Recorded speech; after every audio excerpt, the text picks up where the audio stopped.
আমি আমার কথাই যদি বলি, আমার চাকরির বয়স 20 বছর চলছে, মাত্র একটি প্রমোশন পেয়েছি, একটা প্রমোশন, আমি গেস্ট প্রফেসর হয়েছি লেকচারার থেকে। এখন আমার প্রশ্ন, আপনি আমাকে পদোন্নতি কেন দিবেন? আমি কেন চাইবো পদোন্নতি? আমি কি করবো? আমি তো ক্লাসেই পড়াবো, আমি তো ক্লাসরুমে পড়াবো। আমি পদোন্নতি পেলেও পড়াবো, প্রফেসর হলেও আমি যা পড়াবো, আমি লেকচারার হলেও তাই পড়াবো, মোটামুটি একই জিনিস পড়াবো। তাহলে আমাকে কেন আপনি পদোন্নতি দিবেন? আমার কথা পদোন্নতি দরকারটা কি? পদোন্নতি দিবেন এই কারণে, আমি যদি আমার ছাত্রের কাছে ছোট হয়ে যাই, আমার ছাত্র আমার কাছ থেকে শিক্ষা নিয়ে সেই ইউনিভার্সিটিতে পাশ করে যখন আমার সিনিয়র হয়ে জেলা উপজেলা লেভেল পদায়ন হবে, তখন তার কাছে আমার যখন দেখা হয়, আমি যত নানা ছোট হই তার চেয়ে অনেক বেশি ছোট হয় সে। এইটা বিষয়টা আসলে একটু ভেবে দেখা দরকার। আমি শিক্ষক, আমি বলবো না যে আমাদেরকে অনেক কিছু দিয়ে ফেলে রাখবেন, আমরা অত বেশি কিছু চাই না। আমাদের দাবিটা একটাই জায়গা, আমি যাকে শিক্ষা দিব তার কাছে যেন আমার মাথাটা উঁচু থাকে, সেই জন্য আমাকে পদোন্নতি দিতে হবে। দ্বিতীয় কারণ হচ্ছে, পদোন্নতি কোনো দয়া দাক্ষিণ্যের বিষয় না।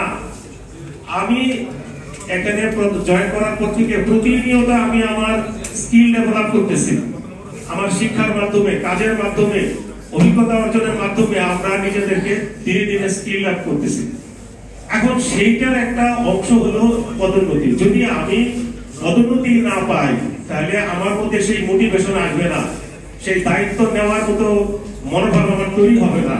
আমি যখন দেখবো যে আমি বছরের পর বছর, আমার 25-26 বছর বা 28-30 বছরের চাকরির জীবনে যদি আমি মাত্র একটা প্রমোশন নিয়ে বসে থাকি, আমি তো এমনি ডিমোটিভেটেড, ডিসার্টেড হয়ে থাকবো যে আমার আর কাজ করি না কি লাভ, আমি তো এইভাবেই চলতে পারি।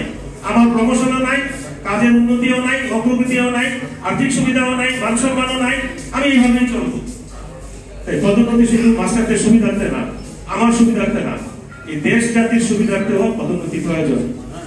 পদোন্নতি হলো, আমরা শুধু এই কথাগুলো আজকে আমি বলি, আমি কোট করতে পারি টকশোতে বসে। আমাদের একজন সাবেক সিনিয়র সচিব ছিল সম্ভবত আবু আলম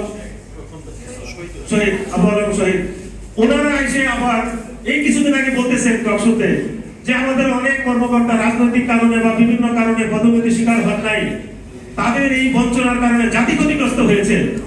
তারা এইবারে এই কথাটা আমাদের বেলায় দেখেন না, যে শিক্ষক সমাজ যেখানে পদোন্নতি বঞ্চিত হয়ে থেকে এবং 5th গ্রেড নিয়ে যারা চাকরি করার পরে, তাহলে এই ক্ষতিটাকে কেউ দেখছেন না। আমি সাংবাদিক ভাইদের কাছে অনুরোধ করব, পদোন্নতি আমার সুবিধার্থে না যতখানি, অবশ্যই আমার সুবিধা হবে, আর্থিক সুবিধা হবে, তার সুবিধা আমরা পাবো, কিন্তু সবচেয়ে বড় সুবিধা হচ্ছে আমরা যে আমাদের কাজ করবো, আমাদের কর্মক্ষেত্রে আমাদের যারা মূল আমাদের কাছে যারা সেবা দিতে আসে শিক্ষার্থীরা এবং দেশ সমাজ সবাইকে যদি উপকৃত করতে চায়, তাহলে আমাদের সার্ভিসে আমাদের এই শৃঙ্খলাগুলো আনতে হবে।